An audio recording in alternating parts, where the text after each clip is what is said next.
Welcome everybody to another edition of the National Reentry Network for Returning Citizens Black Table Talk Podcast. Today is March 12th, and it's a Tuesday. Happy Taco Tuesday once again, everybody. And we're going to jump right off into a very special guest. We have one of our own. We have a staff intern by the name of Carly Nascimbeni. Hey, Carly, how you doing today? I'm good, thanks. How are you? Everything's good. By the way, my name is Travis Register. I'm your host. My co-host is not with us today, but me and my fellow staff member, we can our co-worker, we'll still be able to get everything accomplished pretty well. So, Carly, tell us a little bit about yourself. What brings you to our organization? Yeah, great question. So I actually came here because I have a strong interest in learning about the reentering community. I'm interested in learning about the reentering community because I actually used to volunteer in a prison. I volunteered at Eastern Correctional Institution on the Eastern Shore of Maryland, and I did that for about 2 years, where I facilitated an ethics program. And it was, to be honest, it was transformative for me. It definitely changed the trajectory of my, career path and my education, and I just want to be involved with the community as much as possible. So, can you explain a little bit more about this ethics class you had? Absolutely. So, I have a bachelor's in philosophy.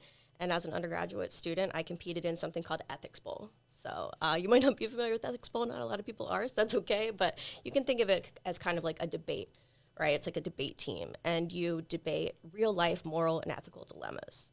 And I used to compete on my university team. We are actually ranked as number 13 in the nation, so we did really well. Okay. Yeah, and instead of competing on my university team, the following year I decided to go into the prison and to facilitate an ethics program there where I trained the men and women on how to compete in Ethics Bowl, and then we brought our university team in to compete against them.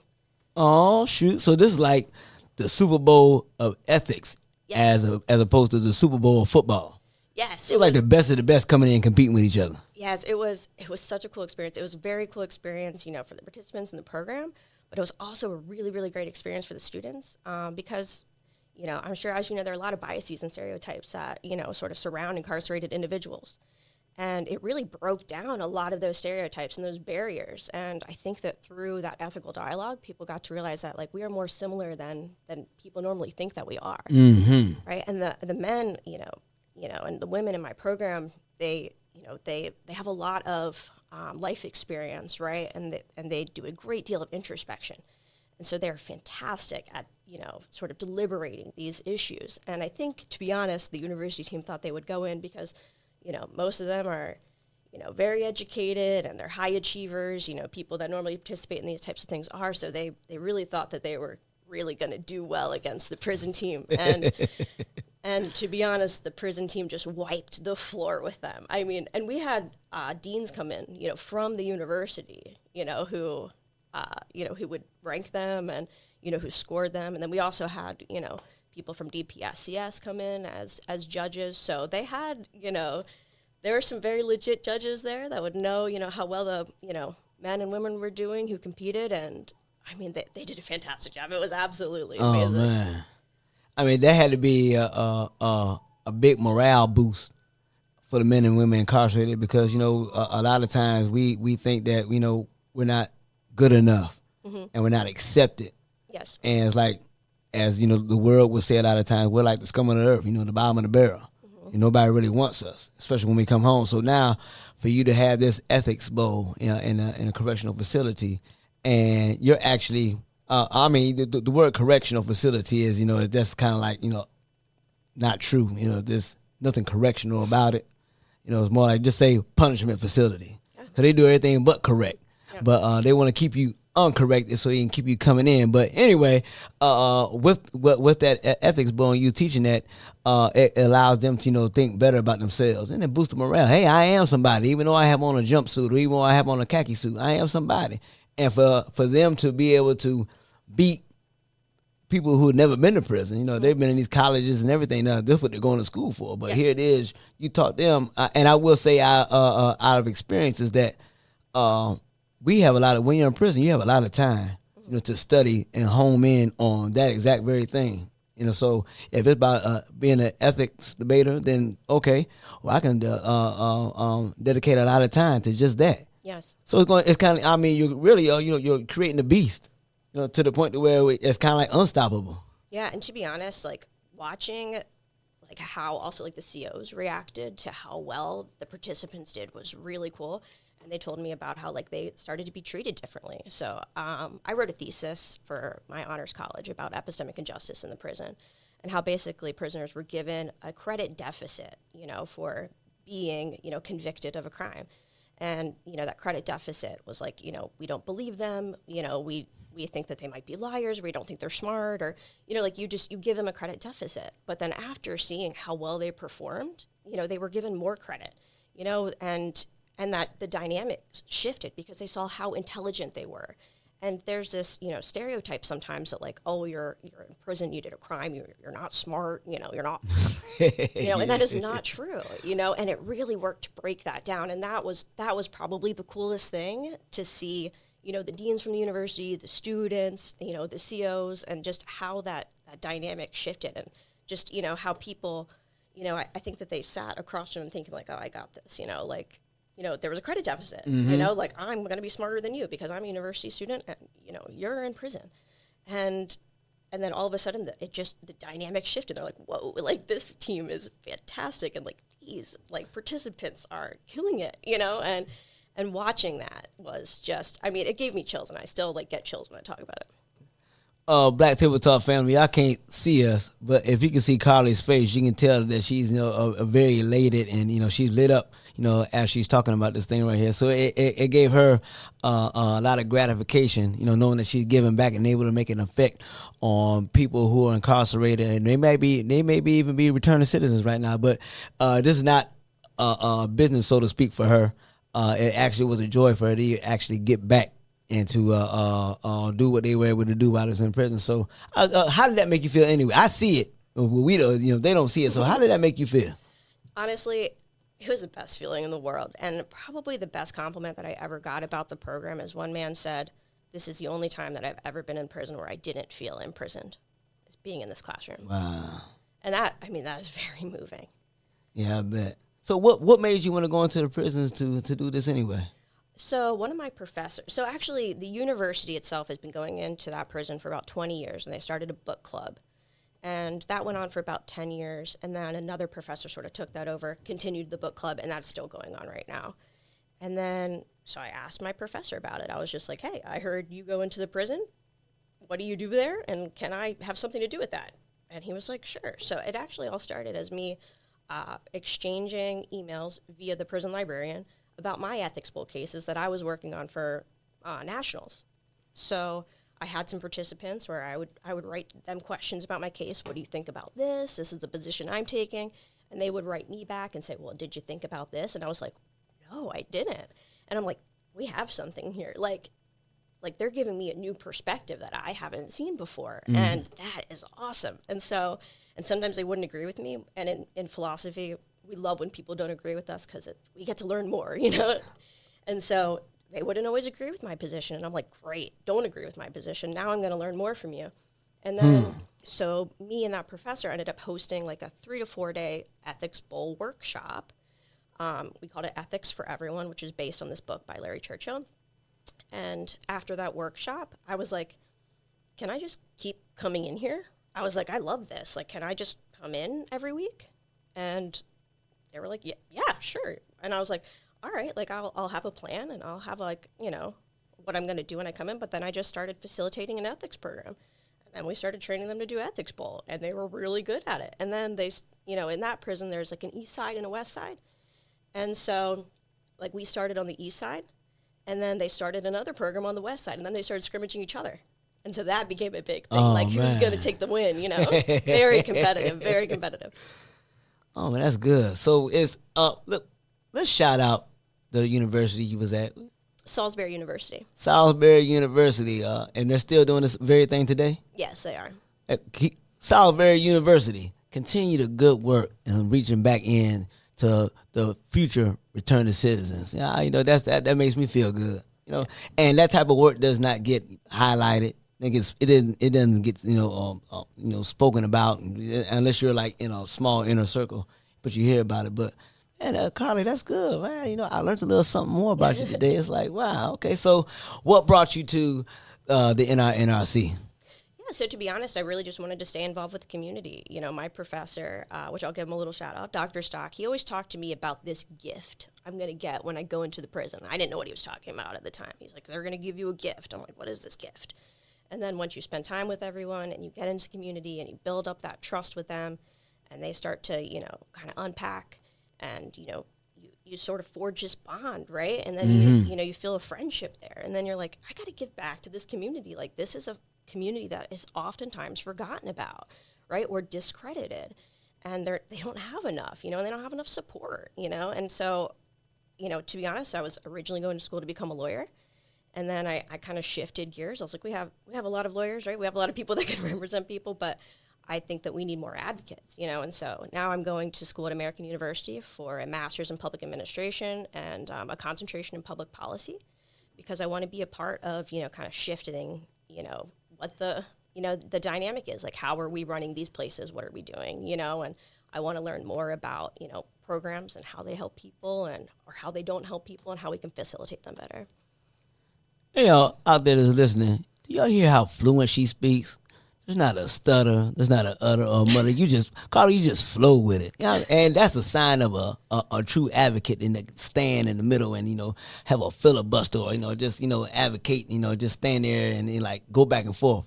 And you said one thing earlier is that you like when people don't agree with what's being said. I do, yeah. Because you learn more from them. Yes. And that's a you know, I was sitting there thinking about that when you were saying that. That's an intelligent strategy. It's like, okay, before they come in, I hope you don't agree with me because you're going to explain to me why you don't agree with me, and that's arsenal for me to use. So when I go to argue with somebody else, I know, you know, how they know argue opposition. Yes, you have to know the counter argument, right? And maybe their counter argument is better than your argument. You have to be open to hearing that.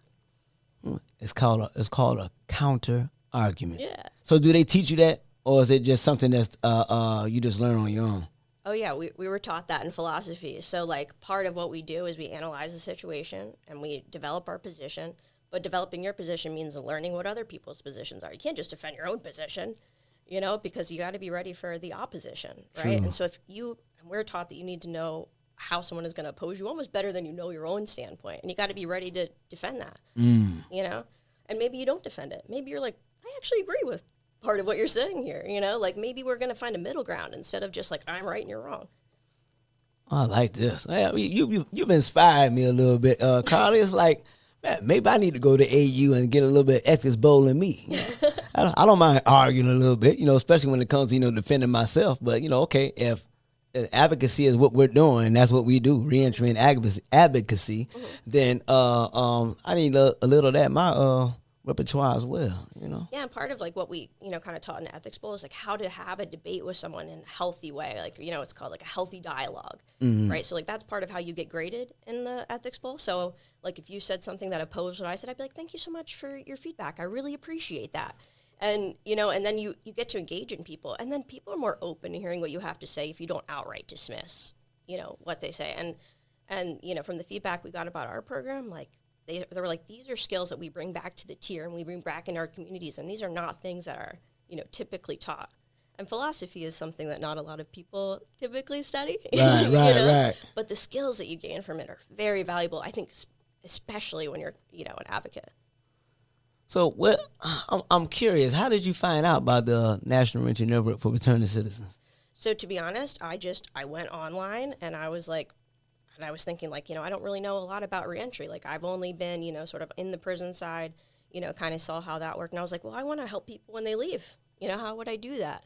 And so I just started researching and I saw stats about the Reentry Network and, you know, I read really good things and I was like, I want to be a part of that, you know?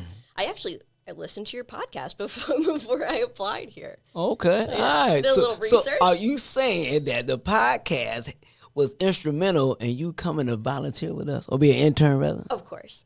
Oh, I like that. Hey, man, hey, look, y'all need to listen to this podcast a little more because of that. Yeah, we help people get jobs. But okay, so you're a staff intern. How long are you gonna be with us? I can be here up till a year. Okay. Yeah. Something tells me that if you're willing, you may be permanent. It's a possibility. I get very connected, so the chance of me being here for a while is very good. I like and that. I love it here so far. So That's good. That's good. So, I will probably be asking for you to come sit in on a podcast, and we'll get a little dialogue going on with the other advocates that may be coming in, things of that manner. I think you might be a great asset with that. I would love that. Yeah, because you're real smooth to talk to. Yeah. This is something I love to talk about. I'm very passionate about it. So Definitely. So okay, let's say you're with the organization permanent. So one thing that's we know that the mayor just passed the Secure DC bill, Omnibus Bill Act, Omnibus Bill, and that's a boo. Maybe a win for them, but it's a defeat for us, and it's like it's just gonna make things worse. But moving forward with that, how would you stand and oppose that bill if the mayor was sitting right here right now? I think I would approach it like I approach any argument, which would be to discuss every issue at hand and give someone a chance to tell you why they feel the way that they do. And then again, you can look at your counter arguments and do your research and say, well, you might feel that way, but research shows us this, and I feel this way. And you kind of you have to have more of an understanding with people. I think oftentimes, we go in with a lot of fight, which is fantastic, right? But I think when you go in with a mutual understanding and respect for one another, there's more of a chance that you're gonna, and I don't want to say middle ground, right? Because we don't always want 50%. We don't always want 70%. Sometimes we want that 100% win because people deserve it. Mm-hmm. But I think that as someone who was trained in philosophy and trained in having a dialogue, and a lot of these issues are ethical issues, or sometimes they're constitutional issues as well. But I think what you have to do is you have to look the person in the eyes, and you have to come, to an understanding together instead of opposing one another so much, if that makes sense. Mm-hmm. It makes a lot of sense. It's like when something like this happens and you're on the front lines and you're advocating and you're fighting, to fight against, what we're talking about now, the Secure DC bill. Yeah. And it's like when it goes through, it's like, dang, you're deflated. Mm-hmm. Well, what did we do wrong? Mm-hmm. You necessarily didn't do anything wrong. It's just that they had their minds made up anyway. Maybe they just turned a deaf ear, but it's by I won't say by policy, but by right, we're allowed to go up there to the Wilson building and to protest or stand against and advocate against it. And it's like, okay, y'all done? Yeah. So we're still gonna pass this. Yeah. So it has to be something in your heart and in your mind that keeps keep resilience, the fortitude up to keep on fighting, because you said something really valuable. You said at one time you was working in the prisons as a ethics bowl trainer. Yeah. So now you said you want to help people coming out. Mm-hmm. You want to help the returning citizens. How can you better be effective with them? So that that says a lot, and we need more people like yourself. Who's an advocate. Who wants to help returning citizens after they come home, because that's where they're needed at. Yeah. So what I'm saying is that we have to stay in the fight. Yeah. And in boxing, it's like you don't take a lot of hits. And sometimes you're gonna get tired. Yeah. And you have a minute in between rounds, to regroup, to get some better strategy from your trainers on how to go back into the next round, what you're doing wrong, what you're doing right. You keep it up, or if it's not that, you do something different. But what we have to do is know that we're gonna take some losses. Yeah. But stay in the fight because of the greater cause. And I think also people outside of the community, like outside of the reentry community, those people need to get more involved, right? Because people that are, reentering into society face a lot of barriers, and they're tired. They're already tired from being in the system. The saying, I'm sick and tired of being sick and tired. Yeah. And so, you've got to stand by people. And, I always bring it back to this, but the epistemic injustice, giving people a credit deficit, like people who really have biases and stereotypes against returning citizens aren't going to listen to them as much because they don't have that point of view yet. So you have to have people like standing together in solidarity, to fight for people's rights and to fight for that acceptance and to, be a part of that storytelling, to me, like if we're all a big community, like, you have to have advocates outside of the community as well standing by you, you know, especially to lessen that burden of the fight, you know, so people can take time to rest when they are tired. I like that. You got it all together. You got it together. So what is that you're working on now with the NRC? Yeah, so this past week, I actually did a lot of research using the DC Justice Lab's library that they built. So learning about prosecution, policing, sort of the history of DC. I'm from Maryland, so the DC network is very new to me. So, you know, it was really interesting to learn about the history, kind of where we've been going. And this week, I'm going to use that information to, you know, sort of create some social media posts and, you know, TikToks, Reels, that sort of thing to inform people about that information in an entertaining way. Cool. I'm very excited about having you. Thank you. I'm excited to be here. So you said you grew up in Maryland. Were you born and raised in Maryland? I moved all around when I was young, but I was born in Maryland and most of my life in Maryland, yes. Okay. All right, that's cool. That's real good. I was excited about you being in addition to us when Mr. Stewart first told me that you told us as a whole that you'll be coming aboard. But now, you know, your bubbly spirit, you know, your positive attitude and vibes that you have around, you know, the office, you know, that was good. But then they hear this, all that you got going on and bottled up in that little short body that you got going on, man. Hey, y'all, she about 5'2", something like that, but she's way bigger than her height says. You know what I mean? It's way bigger. Before we let you go, Carly, I always like to have people, our guests, leave off with words of wisdom. I'll say drop some jewels. So yeah. I want you to drop some jewels on our listeners, and they can, you know, to take to heart, you know, put in their head and in their heart, and, you know, run and apply it and share with others. Yeah, absolutely. So, you know, I kind of talked about that gift earlier, right, that I received in the prison. So I'm hoping that today, by listening to this, maybe you got a little gift from us. And the biggest thing that I could ask you for is to give that gift back to the community. So, you know, I'm all about giving back. And once someone gives something to you, you gotta throw it right back out there. So, you know, if you can get involved, get involved. I like that. This is the NRC Black Table Talk podcast, y'all. And our special guest was Carly, our staff intern. And I believe she's going to be permanent real soon, y'all. But like we always say when we're closing out, man, we're signing out but never signing off. We always got work to do, boots to the ground. Y'all do good.